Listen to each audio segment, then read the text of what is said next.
Hello everyone and welcome to Doctor Who Review with me, John Parker, and... Me, Jack Coding, and today we are reviewing the episode Oxygen, written by Mhm, James Mathieson.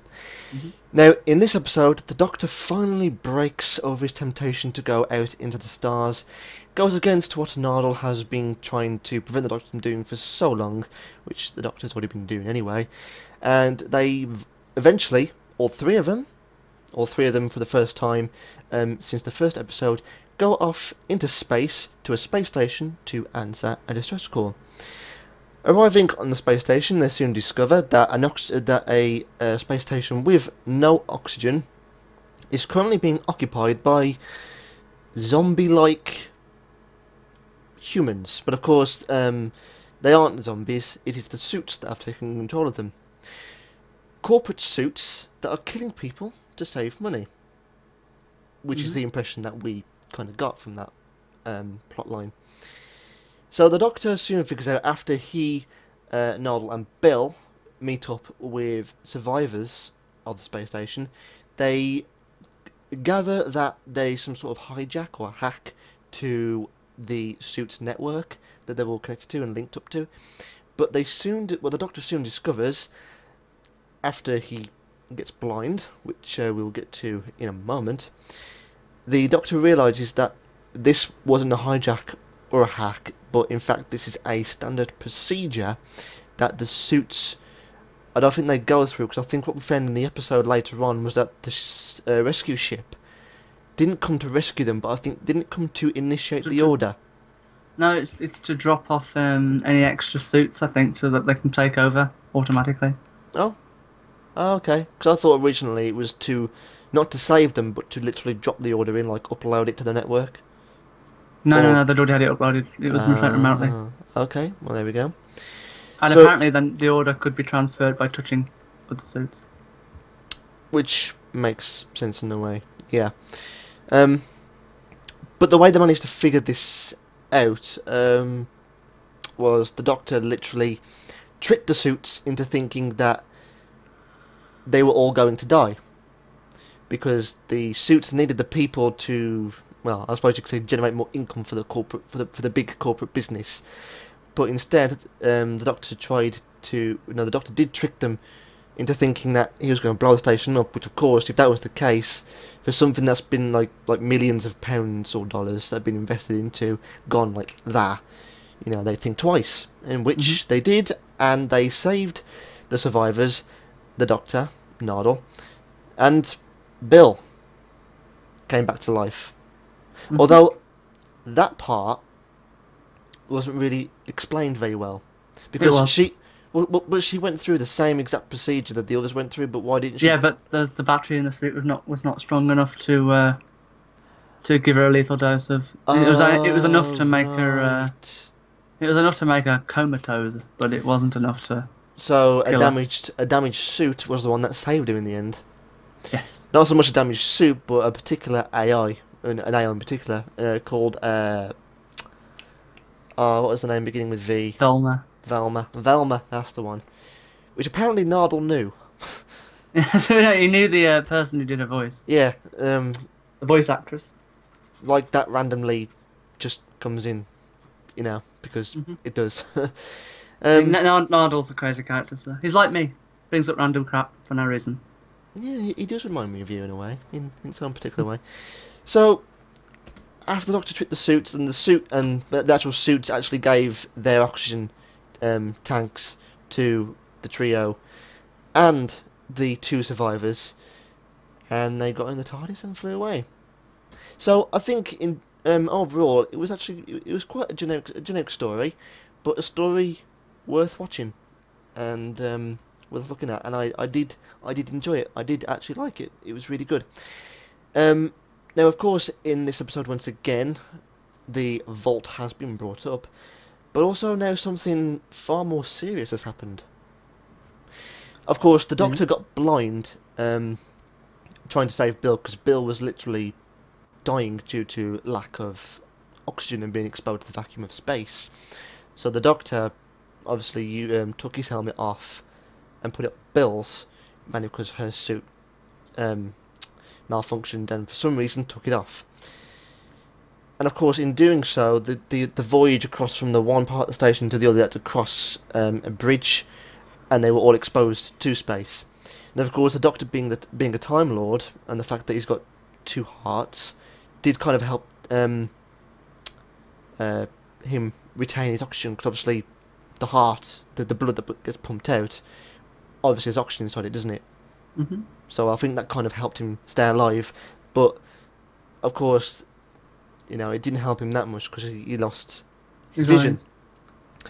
And unfortunately, even with the mighty power of the TARDIS, he's still blind. Yeah, well, no, whatever Nardole had used in the restoration of his eyes, they cleared up his eyes, but they didn't actually grant the eyes the ability to see. So. You know what? This is a balmy theory, but we saw how Nardole was getting very, very angry. Mm-hmm. And literally losing his temper. Mm-hmm. So, I wonder, did he do it deliberately? No, he couldn't have done, because he said, what if you got injured, you wouldn't be able to monitor the vault.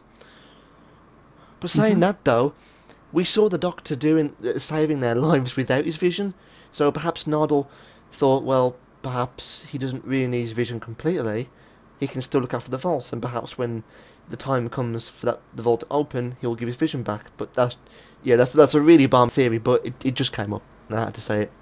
What do you think? No, I don't know. I don't think so. I think you don't think so, no? Yeah, I think he actually did revert his vision properly, and it just didn't work. That's true. But of course, we've got something else as well. Did you notice at the very end? Oh, Missy. Nope. Missy? Yeah, in the next time trailer. Ah, my bad. My bad. What? The credits came on and I thought, oh no, next time trailer. My bad. Oh, no, there is. My bad. I should have learned by going to all the Marvel films at the cinema to always stay after the credits. Oh well, my bad. Okay, I will. I will look that up soon enough. But now, in terms of characters, there weren't really much development going on here. Despite the fact, obviously, we got the whole three together again on another adventure, which I thought was quite good, because I do love those three together. They're like a little family, in a way. I do love them kind of interacting with one another. And, you know, Nardole is kind of being like... How would you put it? Like, I'd say that the Doctor and Nardole are like brothers, I suppose, in a way. Nardole is trying to act like the big brother, the more responsible one, while the Doctor is still like a child, you know. And Nardole's trying to get him into the right mindset, but it's not really working very well. So in terms of character development in this episode, there wasn't really much going on there. In terms of writing, again, it goes back to the plot. I thought it was an absolutely fantastic story, and thumbs up to James Mathieson for writing a fantastic story and a fantastic plot. So, well done, mate.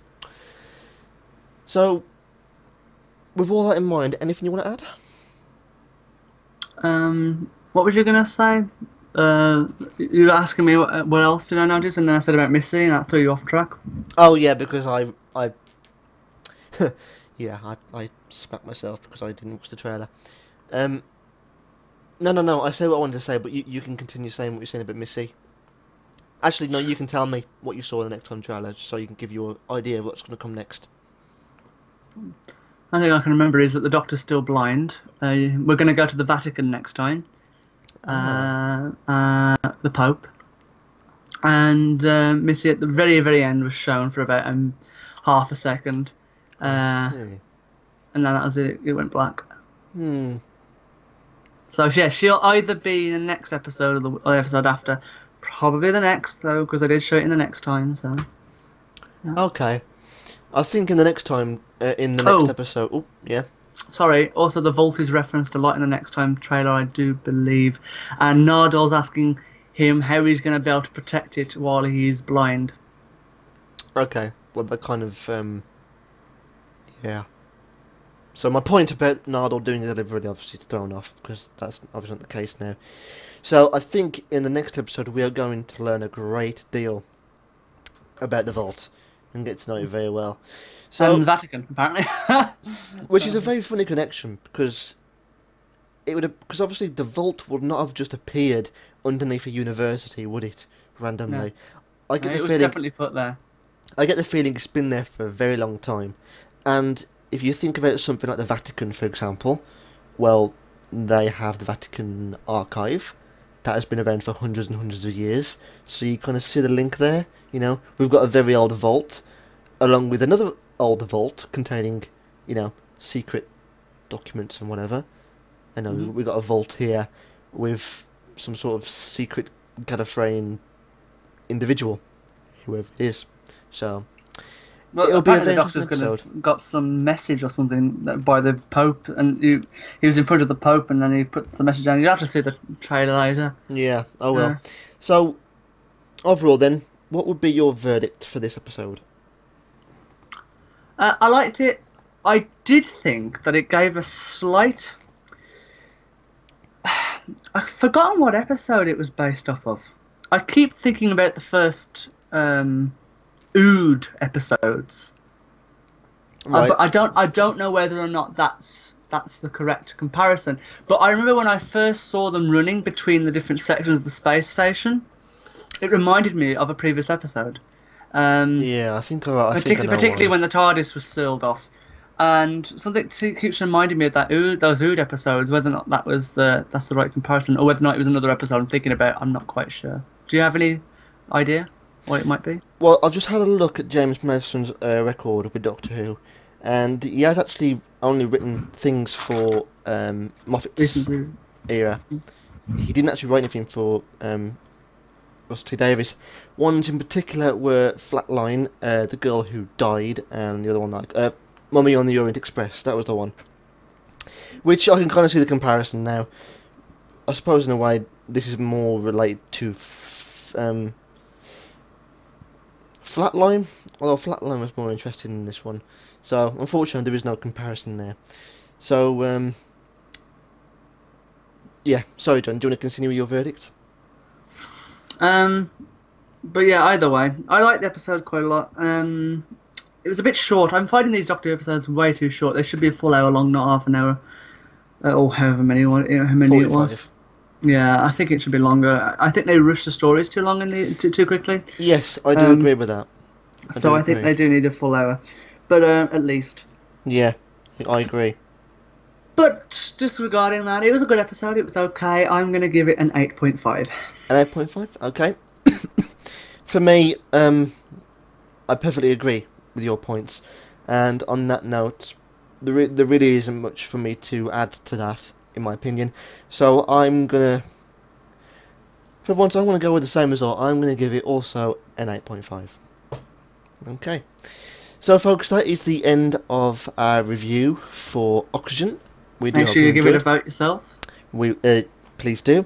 And we will look forward to seeing you guys in the next review episode. So until then, see you soon. Bye. Bye, guys. Thank you, folks, for watching. If you enjoyed, do please leave a like or comment below on this video. If you want more, on Jack's side is the last video and the recommended video that we've suggested to you. To stay tuned for more, on John's right is the link to our channel so you can subscribe, and also we have a link to our website if you want more information about who we are and what we do. Until next time, Take care, stay safe, and remember, let your geek side out. Bye bye, guys.